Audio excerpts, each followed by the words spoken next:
60% పైన ఓట్లతో clean స్వీపు Janasena Telugu Desam party కూటమి చేయబోతా ఉంది. ఇవాళ దానికే తాడేపల్లిలో పునాదులు కదులుతూ ఉన్నాయి. చివరి సమావేశాలు పెట్టాడు జగన్మోహన్ రెడ్డి, 4 రోజుల సమావేశాలు అసెంబ్లీలో. కనీసం పట్టుమని 20 మంది ఎమ్మెల్యేలు లేరు.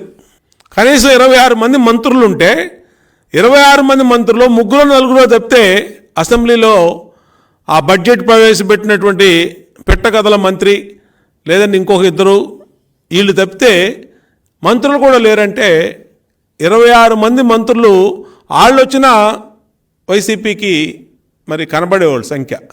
వాళ్ళు కూడా రాలేదును అసెంబ్లీ కంటే ఇంకా జగన్మోహన్ రెడ్డి మొహం చూస్తానికి వైసీపీ ఎమ్మెల్యేలకు కానీ మంత్రులకు కానీ రాష్ట్రంలో ప్రజలకు కానీ ఇంకా నీ పని అయిపోయింది జగన్మోహన్ రెడ్డి అని నీ సొంత పార్టీ వాళ్ళే చెప్తా ఉన్నారు.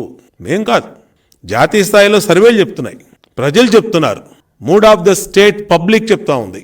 దాన్నే సర్వేల్లో ఇండియా టుడే సి ఓటరు, గతంలో వీళ్ళు ఇదే ఇండియా టుడే సి ఓటరు అలాగే వాళ్ళ టీంలు 2019లో వైసీపీ అధికారంలోకి వస్తామని చెప్పారు వీళ్ళు. ఆ రోజు మేము అధికారంలో ఉన్నాం, తెలుగుదేశం అధికారంలో ఉన్నప్పుడు ఇదే జాతీయ సర్వే సంస్థలు ఆంధ్రప్రదేశ్లో సర్వే చేసినప్పుడు వైసీపీ అధికారంలోకి రాబోతా ఉంది.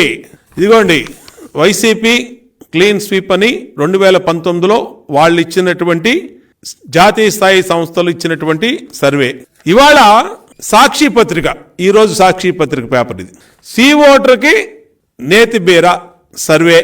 అంటే వైసీపీ గెలుస్తుందంటేనేమో సూపరాళ్ళు, లేకపోతేనేమో పాపరు.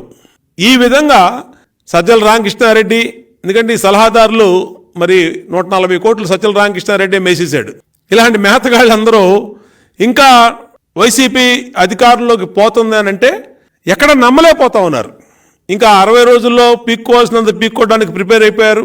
ఇంకా వాస్తవాల్ని జీర్ణించుకోలేని పరిస్థితిలో ఉన్నారు. అందుకనే నేను 2 సాక్షి పేపర్ని 2019 సాక్షి పేపరు, ఆ రోజు జాతీయ సంస్థలు ఇచ్చినటువంటి సర్వే అపూర్వం అని వాళ్ళకి కోట్ల రూపాయల ఫీజులు అనేకమైనటువంటి జాతీయ మీడియా సంస్థలకి కట్టబెట్టారు డబ్బులు. ఎందుకోసం? మీరు ఆ రోజు ముందే మా అధికారంలోకి వస్తామని చెప్పారని. ఇవాళ తెలుగుదేశం అధికారంలోకి వస్తుందని చెప్పినటువంటి India Today C voter survey మీద విషయం కక్కుతా ఉన్నారు. ఇది కరెక్ట్ కాదు అంటే నీకు ఫేవర్గా వస్తుందని చెప్తేనేమో కరెక్ట్. అందుకనే జగన్మోహన్ రెడ్డి చెప్తా ఉన్నా, నీ పని అయిపోయింది జగన్మోహన్ రెడ్డి, ఖేల్ ఖతం దుకాన్ బంద్. నేనంటలా, మీ వైసీపీ ఎమ్మెల్యేలు అంటున్నారు. అందుకనే ఆఖరి అసెంబ్లీ చివరి సమావేశం, నేను శాసనసభ్యుడిని 2014-19 చివరి సమావేశంలో మా నాయకుడు చంద్రబాబు నాయుడు గారితో ముఖ్యమంత్రిగా మేమందరూ ఫోటో దిగాం. గ్రూప్ ఫోటో అనేది ఒక మెమరీ. ఆంధ్రప్రదేశ్ విభజించిన ఆంధ్రప్రదేశ్లో ఫస్ట్ అసెంబ్లీలో ఒక చరిత్ర, ఆ చరిత్రలో అందరూ ఉండాలి. గతంలో ఎన్ని అసెంబ్లీలు జరిగినా ఆనాటి ముఖ్యమంత్రులతో ఆనాటి శాసనసభ్యులు మంత్రులు అందరం కూడా ఒక స్వీట్ మెమరీస్ అని గ్రూప్ ఫోటో దిగటం అనేది ఆనవాయితీ. నీ దెబ్బకి, ఇవాళ జగన్మోహన్ రెడ్డి దెబ్బకి ఎమ్మెల్యేలు పరార్, మంత్రులు పరార్, కనీసం అసెంబ్లీకి వచ్చేవాడు కూడా లేడు. నేను అనేది ఒకటండి, జగన్మోహన్ రెడ్డి ముఖ్యమంత్రిగా 5 సంవత్సరాలు ఏం పీకాడు? ఢిల్లీ వెళ్ళి ఎన్నిసార్లు ఢిల్లీ వెళ్ళాడు? స్పెషల్ ఫ్లైట్లు వేసుకొని ఎన్నిసార్లు ఢిల్లీ వెళ్ళాడు? ఒక్కడు తెచ్చాడని చెప్ప, ఒక బడ్డీ కూడా తెచ్చాడా? అక్కడి నుంచి ఇన్వెస్ట్మెంటు కేంద్రం నుంచి ఒక సంస్థ తెచ్చాడా? రైల్వే జోను రైల్వే మంత్రి మాట్లాడాడు మొన్న, 58 ఎకరాల భూమి ఒక రైల్వే జోన్ పెట్టలేదు విశాఖపట్నంలో అని చెప్పి మాట్లాడాడు. ఎంత సెంటిమెంట్ అండి విశాఖపట్నం ప్రజలకి అది. రైల్వే జోన్ గురించి ఎన్నో సంవత్సరాల ఉద్యమాలు జరుగుతూ ఉంటే బైఫర్గేషన్ యాక్ట్లో పెట్టినటువంటి రైల్వే జోన్ని 58 ఎకరాలండి, 40,000 ఎకరాలు కొట్టేసావే జగన్మోహన్ రెడ్డి. నువ్వు అక్కడ 58 ఎకరాలు ఇవ్వలేకపోయావు. 25 మంది ఎంపీలు ఉండి కేంద్రం మెడలు వంచి అని ఇలా చేయి తిప్పి చూపించాడు. ఇట్లా వంచి ఇట్లా పట్టుకొచ్చేస్తానన్నాడు. ఏం పీకావు నువ్వు? 5 సంవత్సరాలు ఇంకా అయిపోయింది. చివరి సమావేశాలు కూడా అసెంబ్లీ సమావేశాలు ఏం పీకావు అని అడుగుతా ఉన్నా. చిన్న ఇండస్ట్రీ పట్టుకొచ్చావా?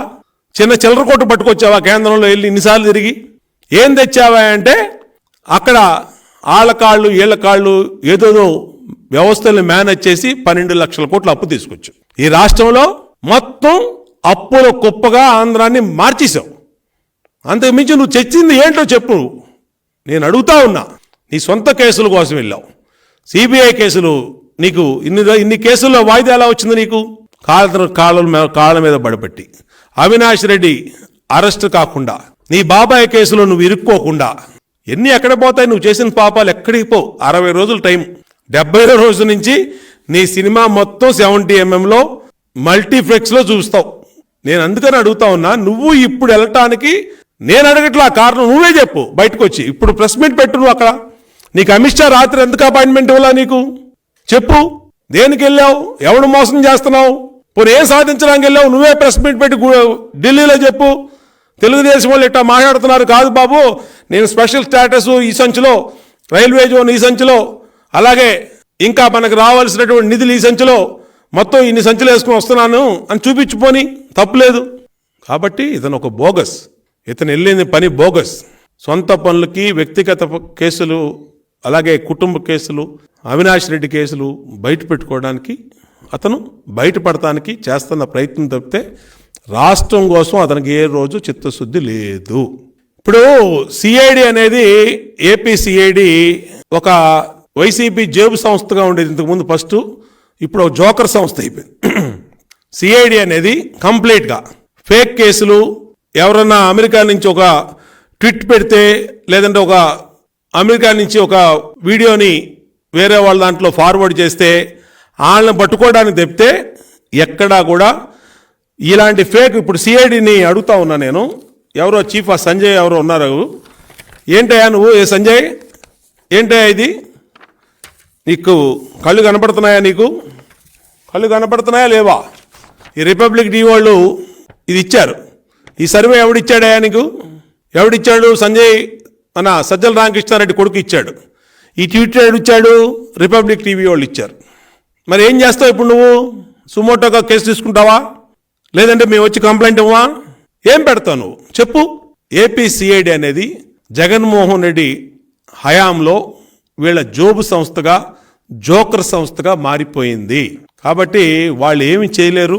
60 రోజులు వాళ్ళు ఇంకా ఏదైనా ఉంటే తెలుగుదేశం పార్టీ వాళ్ళం, ఇలా సోషల్ మీడియాలో పెట్టిన వాళ్ళం, పెద్ద పెద్ద వయసు 70 సంవత్సరాలు 80 సంవత్సరాలు ఉన్న వాళ్ళం ఇలాంటి పట్టుకోవడానికి తప్పితే ఇంకా వీళ్ళు దేనికి పనికిరారు.